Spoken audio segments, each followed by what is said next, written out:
I can tell she's a spirit-led lady. She's not wanting a podium or anything else. So we're going to just let her go right ahead. Welcome. Thank you.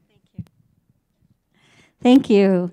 I am honored to be here, and I have to say I'm almost a little bit uncomfortable. I really could resonate with Pat Forbes this morning. How many people heard her talk? And it was like she came out of the closet and admitted that she was an alien, and I kind of feel like that as well. Not that I think I'm an alien. Or at least I'm not a spliced. I don't think I'm a spliced. But I'll tell you a little bit about my story, and what I want to recognize is that a lot of people don't see some of the things that I've experienced, like a lot of you have in that, and so we all tend to be kind of in our little closet, I think, sometimes. But I started my journey 11 years ago when my daughter, Christy, was killed in a car accident. She was 21 years old. And she was my catalyst to begin this spiritual journey. This really wasn't part of my arena, part of my life before that at all. I didn't really understand any of it. And a few months after Christy died, I went to a Compassionate Friends meeting for parents who've lost children. And a horrible place to go, actually. I highly recommend it, and I actually hated it at the same time, because you're in a room with like 20 other parents who've all lost children, and you're sharing your stories, and it's just kind of crazy to be in such sadness. But after the meeting, a woman came up to me, and she said, "Your daughter was standing behind you all night long, and she's a beautiful girl." And she was a psychic, a medium, and she could see my daughter and talk to her. And she handed me her card, and it said Angel Reader. And I'm going, what the heck? What is this? I don't know anything about psychics, about mediums, about any of this stuff. I mean, the most thing I knew was maybe like 1-800-Psychics on TV, and that, I mean, it scared the hell out of me.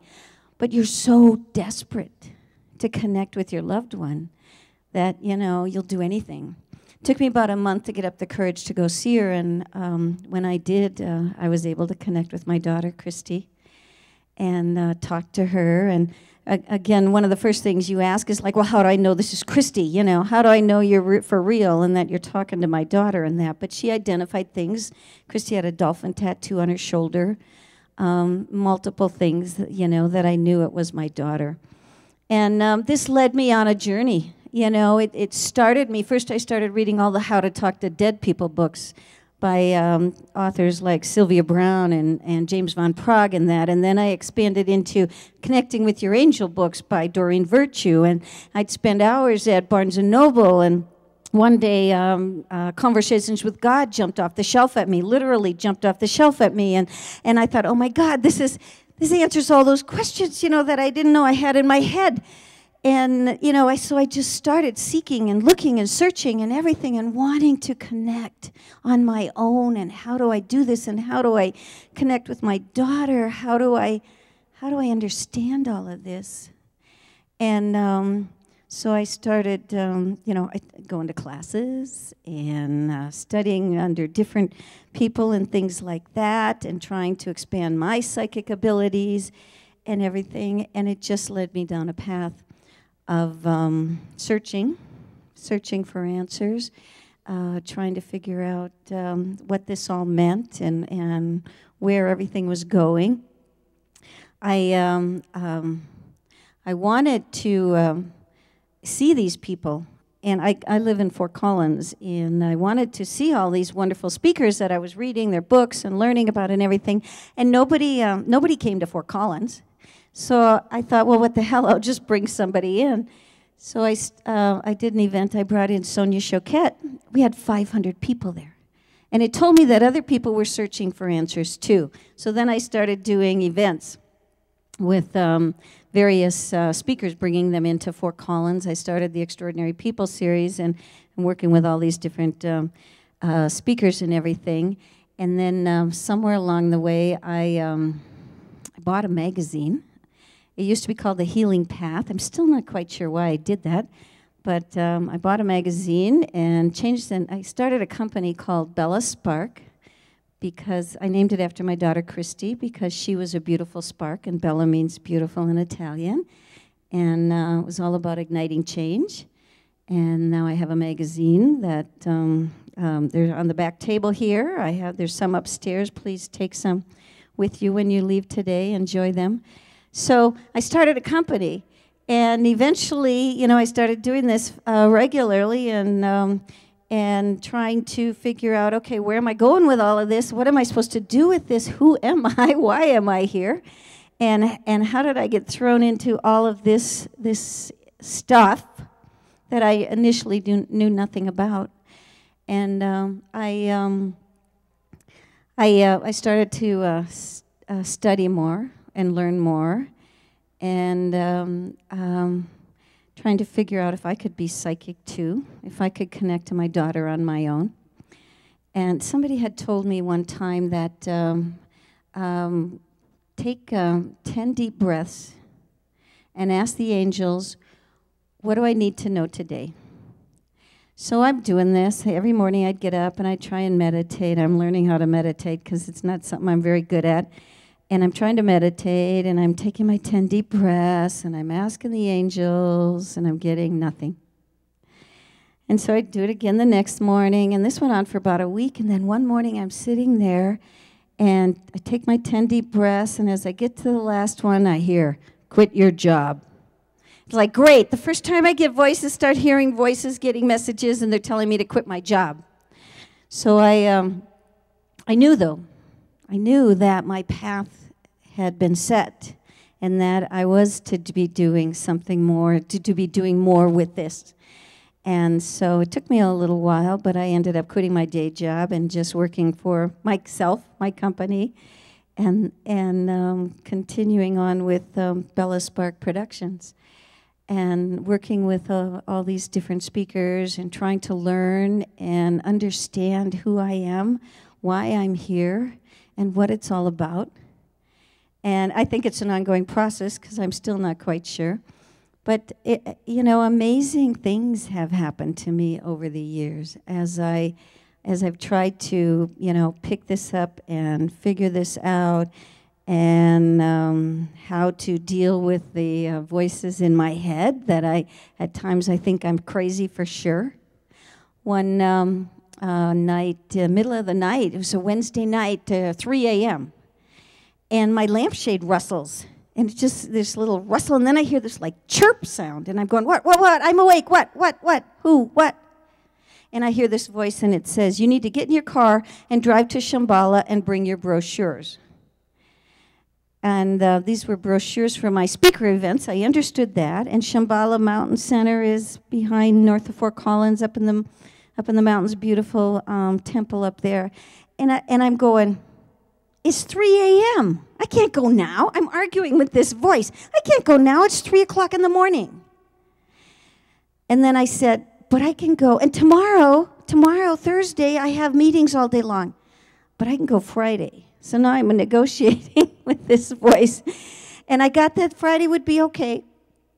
And then I'm thinking, my friend Lee lives up in Red Feather area, and she usually has Fridays off. I'll call Lee and see if she wants to meet me up there. And then I hear Ann Smigelski, which is a friend of mine. They said, Ann Smigelski will go, and Ann will drive. So I'm going, okay. So the next morning I wake up, and I call my friend Ann, and I said, I have to go to Shambhala on Friday. Do you want to go with me? And she said, oh, I'd love to go. I've been dying to go. I haven't been up there in ages. And my husband's out of town, and I have his SUV, and I will drive. So I said, okay. And it was winter. It was this. It was January or something like that, and it was snow on the ground and icky weather and that. And so we go to Shambhala, and we pull into the parking lot. And there's lights on in the little community building there. There's some cars there, and there's nobody there.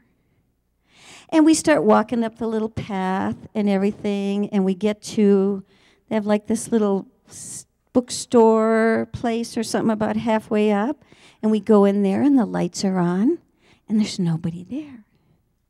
And so we keep walking, and it's cold out, and it's a day just like today. We keep walking, and we get to the temple, and the doors open, and the lights are on, and there's nobody there. So it's really starting to feel kind of creepy and weird, but we go into the temple, and we both sit down, and we meditate, and we go through our meditations and everything, but I didn't get any answers. I didn't get any like, well, this is why you're supposed to be here. This is what you're supposed to do with your brochures. Nothing. Except Whoopi Goldberg was in my meditation. I'm going, what the heck is she doing in here? And that I didn't get it. And then so we come out, and I said, well, did you get anything? And she said, nothing specific. And I said, well, I didn't either. So we walk back down, and we stop at that little place halfway up, and still there's nobody there. But I leave a few of my brochures there. I figure maybe somebody's supposed to pick one up.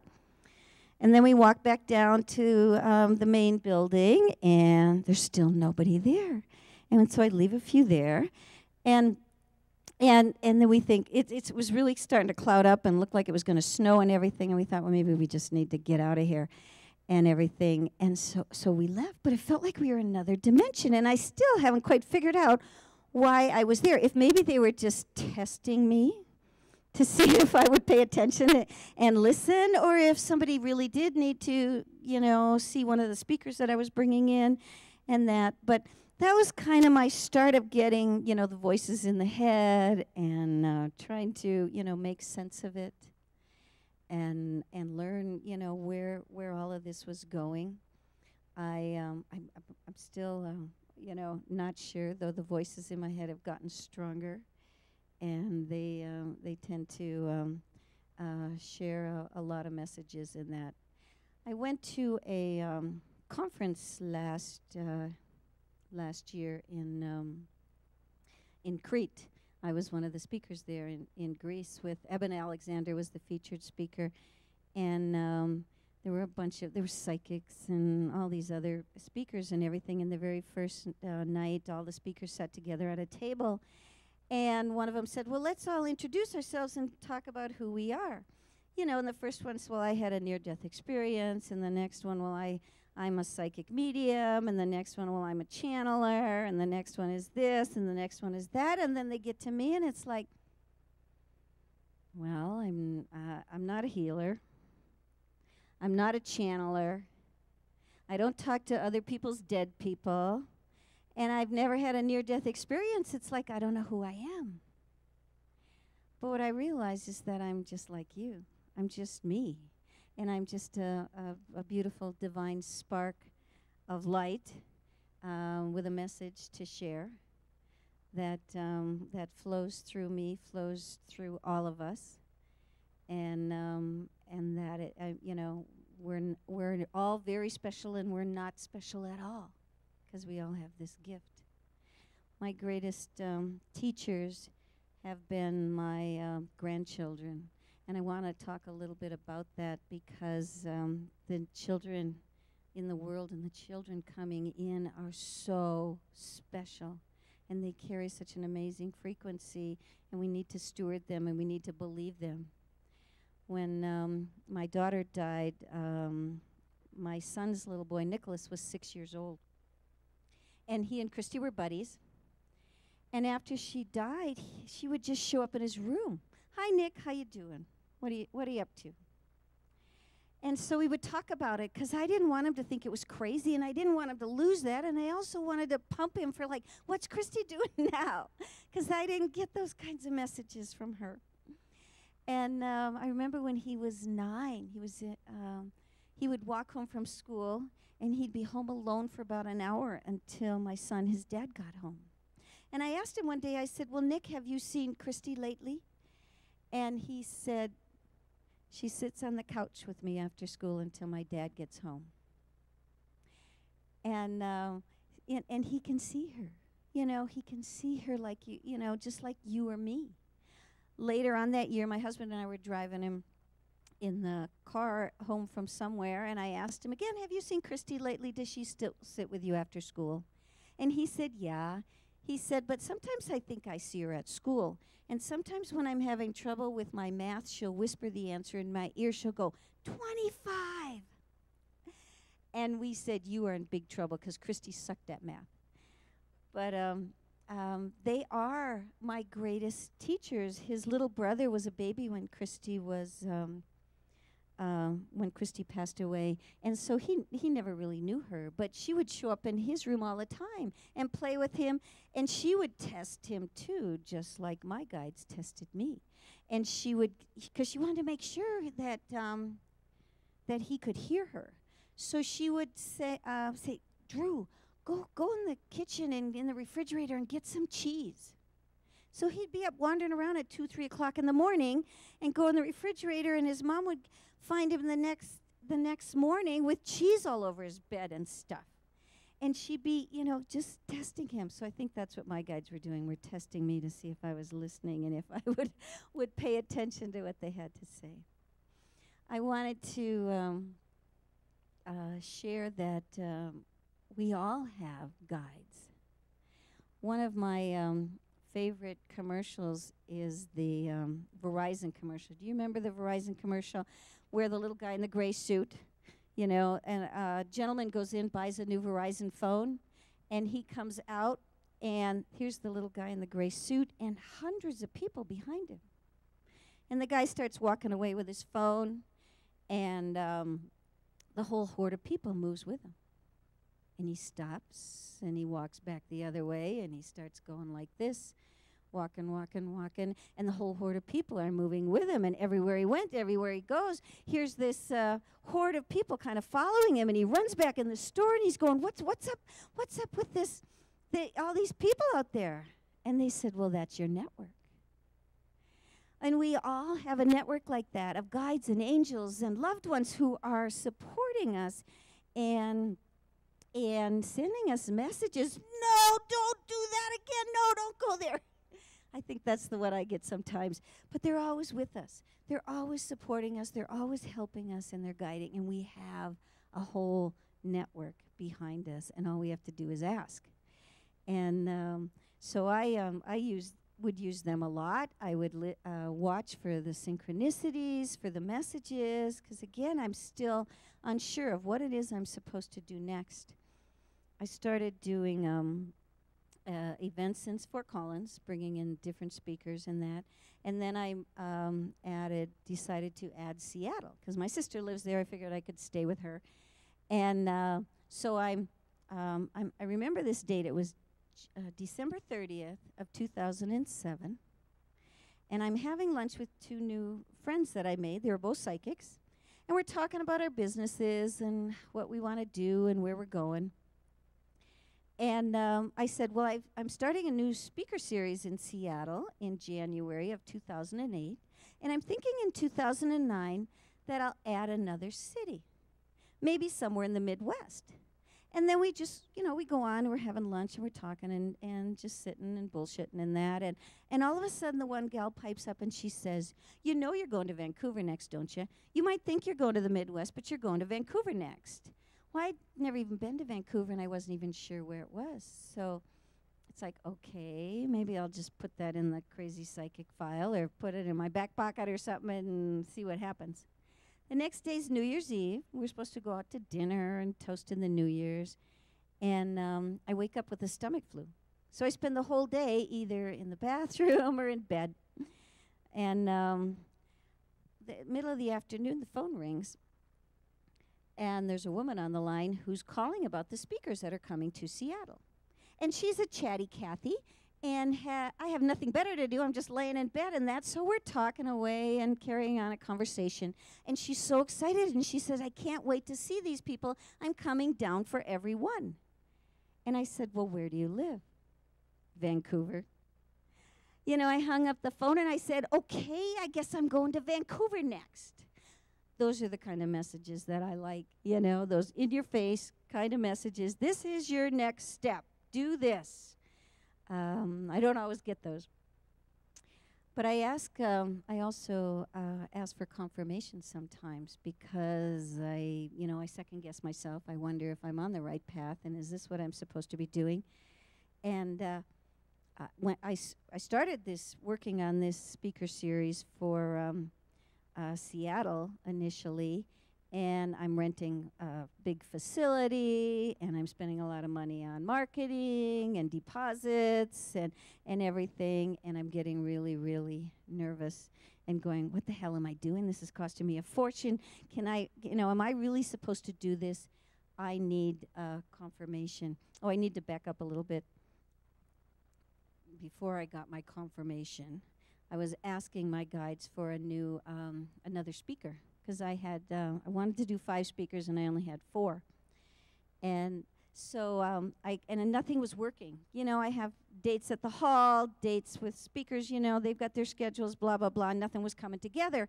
And so I'm getting panicky because I'm running out of time. I've got to get everything together, let the hall know what dates we're going to use and set up my marketing and everything. I'm getting panicky and I'm going, come on, guys, Christy, Angels, whoever, I need my last speaker. Please bring me somebody. Let me know what it is I'm supposed to do. Who am I supposed to be working with? At the same time, I'm trying to bring Deepak Chopra to Fort Collins. It's been a dream of mine to bring Deepak Chopra to Fort Collins. And every time I'd call his office, I'd kind of get the runaround, like, who the hell are you? And why would Deepak ever come to Fort Collins? Blah, blah, blah. But I had this little thought, like, well, I'm going to call Deepak's office just to see if he would come to Fort Collins. So now I'm planning Fort Collins, working on Seattle at the same time. And I called the office, and I talked to his assistant. Well, she actually knew who I was. She said, we've heard about you, and we've heard about the speakers you've been bringing in and everything. And I said, well, I'd love to schedule something for like 2009 with him. Can we put something together? And she says, well, we're not booking that far out yet, but I'll give you a call back. We'll see when I get to that part of the schedule. And I thought, great, this is never going to happen. She calls me back 2 days later, and she said, I bet you didn't expect to hear from me this soon. And she said, Deepak's doing a book tour after the first of the year, and we've never had a lot of luck getting a good promoter in the Seattle market, and would you be interested in having Deepak as part of your series in Seattle? And I'm going, well, let me think about that. So right off the bat, here I am going into Seattle, a new city, with Deepak Chopra in my lineup. So now I'm getting to the point where I'm getting panicky because I'm scared, like I've spent a lot of money on all of this and everything, and am I supposed to be doing this? You know how we second guess ourselves? I'm really good at that. So I asked my guides, I asked Christy, I said, I need confirmation. I just need some confirmation that I'm on the right track and that what I'm doing, I'm supposed to be in Seattle and everything is perfect and yes, yes, yes. And I hear my daughter's voice in my head, and she said, we gave you Deepak Chopra, for God's sakes. What more do you want? Quit your whining. I guess I got my confirmation, So I've learned to watch for the synchronicities, be open to the messages, and not be afraid to move forward. And that's the lesson that I'm definitely learning now, is to be open to the messages, because I think they're coming in hot and heavy for us.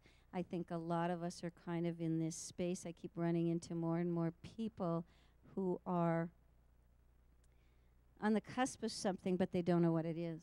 And they feel like they're having to shift, quit their job, do something different, move, whatever. I know I feel like this. I've been in this space for like over a year now, and I've kind of quit being anxious about it, but that something different is on the cusp, and it's learning to be open to that, because the universe is pushing us. We all came here for a very special purpose, to help in the shift, to create the shift in the planet. And guess what we did? We did it. The light is winning. We reached the tipping point, and it is good. There's still a lot of cleanup left to do. But it's like our initial role as light workers, some of it's been completed. And we're not quite sure what our next step is. What does it look like? Because we have shifted and moved things and everything. And so now we're in this space of uncertainty of, how we're supposed to move forward in the world. And I see, like I said, I see people every day. I ran into a gentleman the other day who worked in the banking industry for years, 20, 30 years. And he said, I couldn't do it anymore. He said, I just couldn't do it anymore. And I've always loved to work with my hands and fix things and everything. And he used to be on the board of Crossroads Safe House, which is a facility for women who abused women, and that, a safe house. And the maintenance guy quit. And so now, and he said, I'd really like that job. And so now he works at this house, and he said, I love it. I love getting up every morning. I love my job. I love going to work and everything, and I feel like I'm making a difference. And he was listening and being nudged to step into something else, and I think a lot of us are being nudged and sometimes being pushed off a cliff into stepping into what's next. Because we did come here. We all signed up. We all came here. We all agreed to experience certain lessons, whether those lessons were good, or what we would term good or bad, heartbreaking, painful, challenging. We agreed to those. I just did an event with Panache Desai, and he was so funny, but he said, he talked about how in the other planes that you don't, they don't have, like, food there. They don't have, it's different because they're not in physical form. They're in, spirit form, I guess. And he said, they tempt you. First they wave pizza under your nose. And then they tempt you with ice cream. And then they tell you you can have sex. And we all say, okay, I'm in, sign me up. And then we agree to whatever it is we want to learn or experience or fix or eradicate or transmute, because we've been doing a lot of that. We've been clearing a lot of things for generations, getting rid of karma. We've been doing a lot of work, and maybe now it's our time to enjoy life a little bit. My guides have, my understanding of my guides is that I'm part of a soul group, and most of them never incarnate. But I kind of come and go, and I, in different incarnations in the earth plane and other places or whatever, but a lot of them don't. And one night I was having a really, it was one of those bad days, and I'm sitting down with a bottle of wine, just me and this bottle of wine, kind of in my misery and that, and my guides go, we like wine. We like experiencing good food and good things. So I decided they like having fun through me and experiencing through me. So it gave me a good excuse to have another glass of wine and enjoy, so that they could experience through me. But I'm not quite sure where I'm going with this, because it's been interesting what they want me to share. But I think it is that we are all kind of being nudged to step into something new. We did our job. We did a really good job of it at reaching that tipping point, and now we get to enjoy and still do cleanup. There is a lot of cleanup, as we transmute the old energies and the darkness and everything that's still on this in this earth plane and that, but we can have fun and we can enjoy it, and we can tap into that power because it's all coming through us. It's not out there. It's coming through us and sending it out there. You are, each of us is a beautiful divine spark and an amazing ray of light. And sometimes all we have to do, we don't have to do anything. We just have to be. We have to be out in the world. I think you mentioned it this morning, Pat, about just being, and that, and your light, your frequency radiates out and can shift things, transmute things, bring light to the world just by being everywhere you go, being in your highest frequency and allowing that to shine. And we all have that spark inside of us. And again, we don't have to do anything. We don't have to fix anything. We don't have to save anybody. We can just be and allow our frequency to shift things for us, because it's all about the energy. I remember asking that one time. I said, what does this mean? What's all about? What's this all about? I'm standing in the shower. I get some of my best messages in the shower or the bathtub. I tend to write, I take a notebook when I'm in the tub, and I'll write, with my ink pen and that, and then I drip water all over it, and I can't read half of it. But I said, what is this? What does this mean? What's this all about? And I saw like this, like giant explosion and this mushroom cloud. And then the ripple, ripple, ripple, ripple. And they said, this is not a bad thing like a nuclear bomb. This is the energy that's rising up on the planet and rippling out and changing everything. And we are doing that in every single thing we do and every person we touch. We're rippling out and we're bringing light to the world, and we're transmuting the old darker energies. Patricia Cota Robles, one of my favorite authors, said when people die and they have near-death experiences and they go through this tunnel, this dark gray tunnel, her explanation of that is that that's all the heavy, dense, dark energies that ring this planet. That's the tunnel that people are going through. But every time we transmute something, every time we bring light into the world through our frequency, we are whittling away at that, bringing light to that. It's going to get thinner and shorter and whatever, day by day by day. And so that's why we're here now, because we're done with the old, and we're here to step into bringing that new light. We're creating the new earth. That's our job now. We've vanquished the old. It really is on the way out. And now we're creating the new earth with our light, with our frequency, with our energies and everything.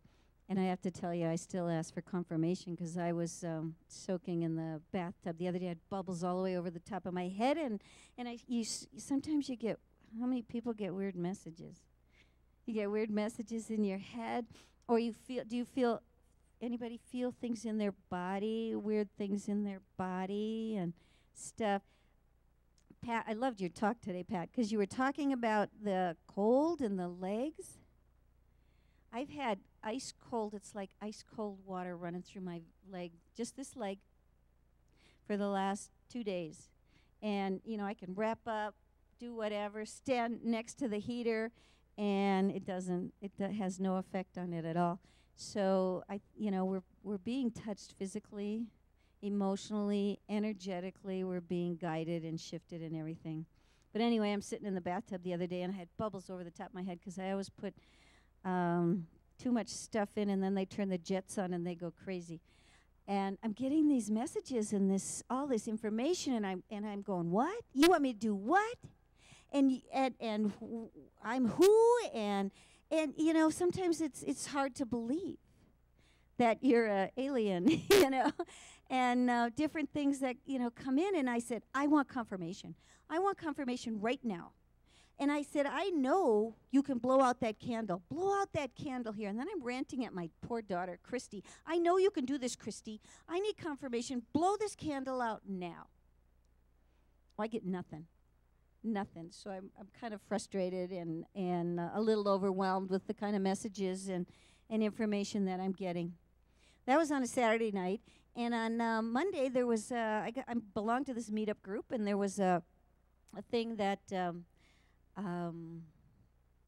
that James Van Praagh, he does a live or a recording of his show at Gaiam TV over here in Louisville. And that he flies in once a month or something, and then you can sit in the studio audience, and he does his show, and they record it, and I got this thing, and that said, you can get tickets to James's event, and I was going to be in Boulder anyway with a couple girlfriends on Tuesday night, and I thought, well, we should go to this in the afternoon. That'd be fun. And sure enough, I was on the waiting list, and then all of a sudden I got tickets. So we go to this thing in the afternoon, and I'm sitting like in the front row. It's just, about 30 people in the audience, and I'm sitting like right over here in the front row. And he, does his shtick and everything, and then he starts doing some readings from the audience. And then he says, the last reading he did, he says, I have a young girl here. She was late teens, early 20s when she died.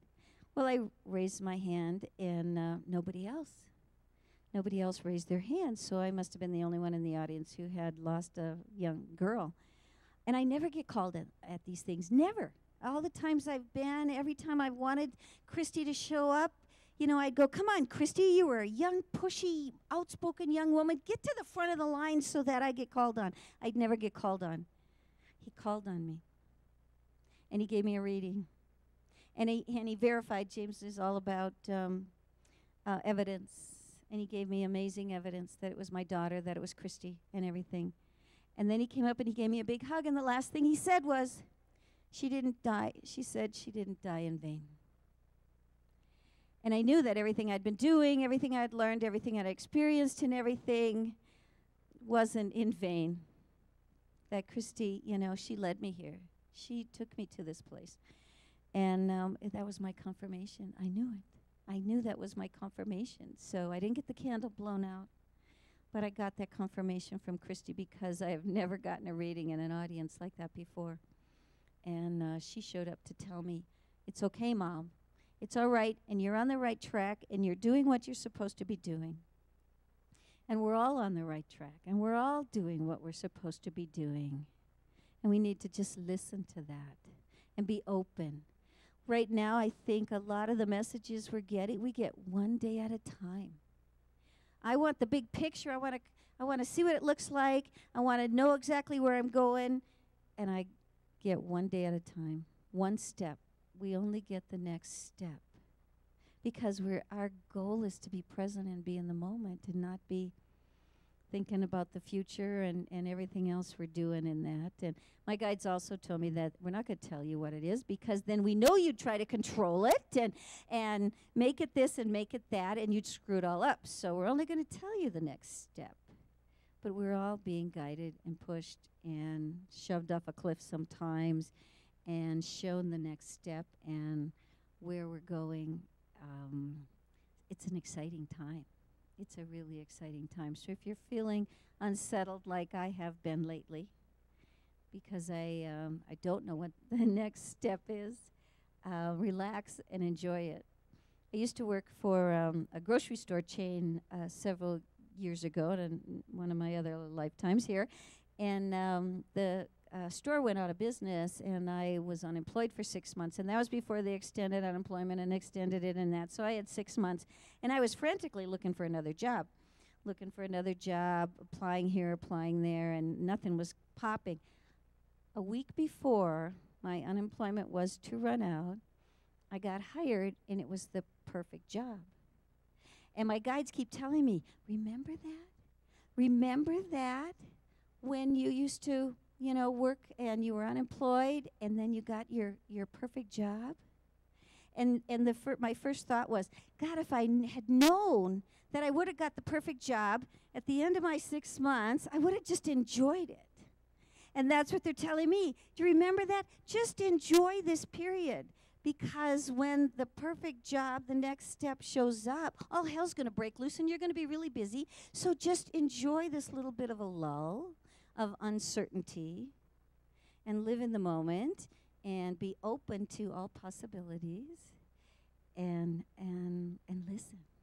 Listen, be aware and allow, because they are sending you messages and nudging you. And don't block them, because it's time. It's time for all of us to step into that new space. We're operating in a whole new frequency, a whole new place, and it's time for all of us to step into that space. And I guess that's about all I have to share today. I wasn't last night. I had this rose-colored smell coming in all evening, and it took me the longest time to figure out what is this, and because I'm a little dense and finally it dawned on me it was Lady Nada. So I'm going, okay, now what do you want? What do you want me to talk about today? And so I put some notes down and stuff like that, but it's not like she gave me a whole speech or anything. And then I got I'm talking to Janet this morning, who's going to be speaking next, and she said Kathumi came into her and something about pancakes. He has to do with pancakes, and it was so funny because I was awake at like 3 o'clock this morning, and then you fall back asleep, and you get in that weird dream state and everything. And just before the alarm went off, I was making pancakes. So I'm going, okay, maybe I got Kathumi coming into me too. But what works for me, watch for the signs, and everybody gets them in different messages, and I just want to leave you with this, because what works for me is they play songs in my head. And about a few months ago, this spring, I had this song, I Wonder Who's Holding Donna Now. How many remember that song? You probably don't know, but I would remember it because I'm Donna. And it was in my head for like a week, over and over and over and over. And it's like, what the heck is with this song? And it finally dawned on me, I have a new guide. And sure enough, his name is Philip, and I have a new guide. And so now, whenever Philip comes in, I hear, I wonder who's holding Donna now. And then all of my guides started to give me songs.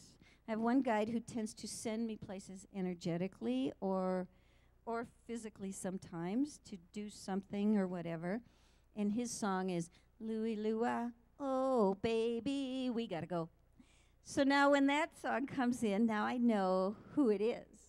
And I just, they've all come up with different songs. So that's my way of knowing who's talking in my head sometimes. But I'm going to let you go, and thank you all for being the light that you are on this planet and bringing such beautiful light to the world. I do want to give a shameless plug for my book. I wrote a book last year. It's called I'll Meet You at the Base of the Mountain, and it's basically my journey, starting when my daughter died, and about a year or so after she died, I met a woman by the name of Kimmy Rose. She's a psychic medium, and I met her at a conference, and then she went home. She lives in Michigan. And she sent me an email the very next day, and she said, Christy came to me last night, and she has a message for you. She said she'll meet you at the base of the mountain. And she she described this big, beautiful mountain, green mountain with this river and rock and everything. And I said, Kimmy, I don't know where that is. And then she was out in Colorado about a year later, actually, and we were in a group or something, and she said, Donna, Christy's here, and she has a message for you. She said she'll meet you at the base of the mountain. And she gave me this same description of this big, lush, beautiful mountain. And again, I said, Kimmy, you told me that message a year ago, and I still don't know where it is. And so I look back on the last 10 years, it's been my searching for Christy on this base of the mountain and everything that I've experienced and learned along the way. And I'm not going to tell you where it is, if I found the mountain and where the mountain is, because you're going to have to read the book to figure it out. But does anybody have any questions, comments, weird things that have happened to them? Some of the weird things are in my book, and some of the weirder things I don't talk about yet. Oh, all right. Thank you so much for having me here. Oh